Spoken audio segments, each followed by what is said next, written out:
We pretended that this sexual revolution was a freedom for women. It actually was not. This is by far the most important article that I have ever read and most likely will ever read on this channel. Now, I usually don't ask this, but if you guys can please share this around, because the more people see this, the better. We now have a very rare opportunity where a propagandist who regrets doing the propaganda is coming out, is saying exactly what they did, is saying exactly how they did it, and is explaining how to manipulate people and to push ideas forcefully into society and making money off of it. And once you read this article, once you read this piece, you will never look at other news articles with the same eyes again. Using this lens, you will see it in a different light. So this is a lady who became a feminist and wrote for more than 20 years at Cosmopolitan, describing what she wrote as propaganda. And she is pointing out that propaganda is very sophisticated. It's half-truth, selected truth, and truth out of context. Like, she is literally coming out and is saying that as a journalist, this was her job. It was to manipulate the truth and to mislead people. She compares propaganda that is not just to sell products, it's also used to sell ideas. So there is a complete art form on how to do it. Just like there is an art form on how to sell Coca-Cola to people, there is an art form on how to sell ideas to people, how to push ideas on people. So she first describes why she became a feminist and says that there were two types of feminists in society during 1969. First off, she became a feminist the moment she got pregnant and her bosses said that she's going to be fired because of her condition. And that's when she realized that she's being discriminated. So looking around her during the 60s and early 70s, she noticed that women couldn't go to med school, women couldn't go to law school, and more often than not, women couldn't make a loan in their name. So this is the first group of feminists, like women who were legitimately upset over the conditions at the time, over the legal conditions. Now, there was another group of feminists who were upset because they didn't have sexual liberation and they wanted to have abortions. Now, as you can notice, the second group was quite different than the first, because in the first group, like the women who were upset that they couldn't go to law school or med school, many of them were conservative women. They wanted the traditional lifestyle, they were pro-life, so they had nothing to do with the other group of feminists. But what this lady did, and what the feminist movement at the time did, is that they lumped these two groups together and made it interchangeable. So if you were against abortion, you are against the feminist movement as a whole, even though within the feminist movement, as she pointed out, there were a lot of pro-life women whose voices were silenced. They didn't get any more representation, and they were marginalized and pushed aside in favor of the women asking for sexual liberation and the other group of women. It's so fascinating because I have seen this tactic, and I'm pretty sure you guys have seen this tactic being used a lot of the time, where you have a person that's unelected, not representative of the group, speaking on behalf of the group and marginalizing individuals that are bad.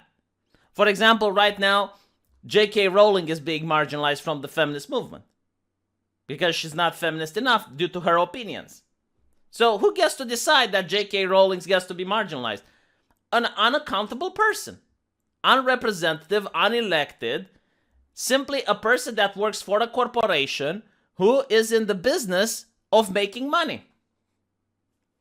The same person talks about writing fake news, fake stories, pulling them out of her ass in order to make the feminist movement more sympathetic. It's right here.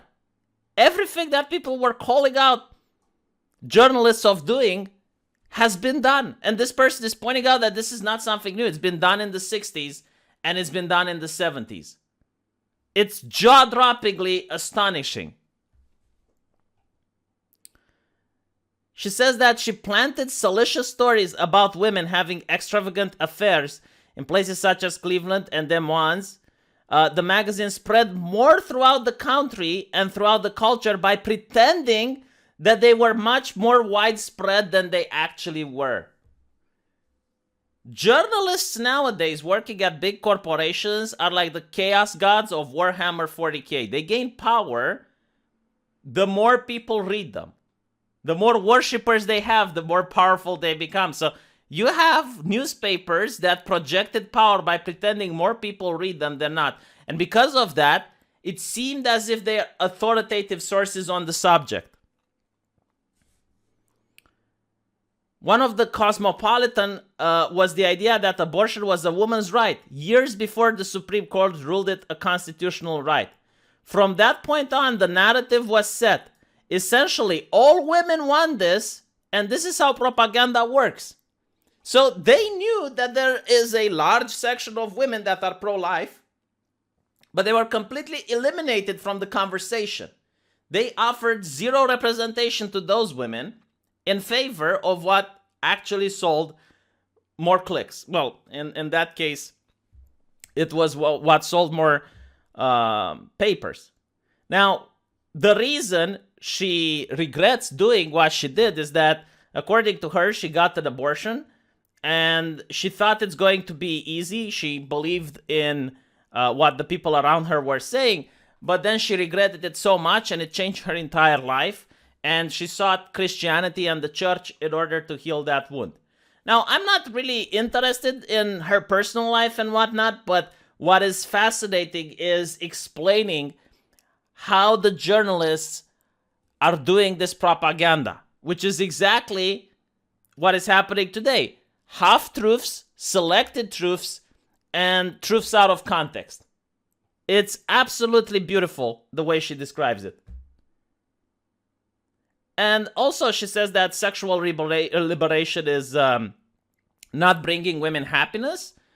And I think a lot of people can figure out why. I mean, when you're a young lady and you get all the attention, then yeah, sure, you can do that. But later on, you realize that, oh, all the other men around you are now getting married. Everyone else is having a family. People are having less time to spend with you because everyone is busy with their relationships.